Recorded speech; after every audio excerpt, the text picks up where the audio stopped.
এমন একটা সময়ে আমরা এসে পড়েছি যে সময়ে মেয়ের মায়েরা মেয়ে বিয়ে দিতে দেখে যে ছেলের সাথে বিয়ে দিবে ওই ছেলের যেন ভাই বোন না থাকে, বাবা মা জীবিত না থাকলে ভালো হয়, তাহলে তো ঝামেলা হবে। আর যাদের এক বাপের এক সন্তান বা একটাই ছেলে তারা হচ্ছে সোনার টুকরা, আর যার পরিবারে দুই চারটা ভাই বোন আছে তারা হচ্ছে গুড় টোপলা, তাদের হচ্ছে গন্ধকয়, তাদের সাথে আত্মীয়তা করা যাবে না, তাহলে তার মেয়ে হয়তো সুখী হতে পারবে না। ভাই, এটা কোনো কথা?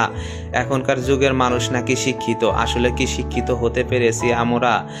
আগেকার মানুষ 4টা 5টা 7টা করে বাচ্চা কাচ্চা হইতো, তারা কি এই দুনিয়ায় বসবাস করতো না? তারা কি সংসার করতো না? ওনাদের সাথে কি মানুষ মেয়ে বিয়ে দিত না? আসলে ভাবলেই অবাক লাগে যে এই দুনিয়াতে এসে মানুষ কত রকমের কত কিছু ভাবে। কয়টা ভাতের জন্য মানুষ এরকম করে যা বলার অপেক্ষা রাখে না। তার যার সাথে মেয়ে বিয়ে দিবে সে তো রোজগার করবে, তার মায়েরা তো ঠিকই খাওয়াইতে পারবে। তো এগুলা ভাবা বা বলার কি আছে বলেন ভাই?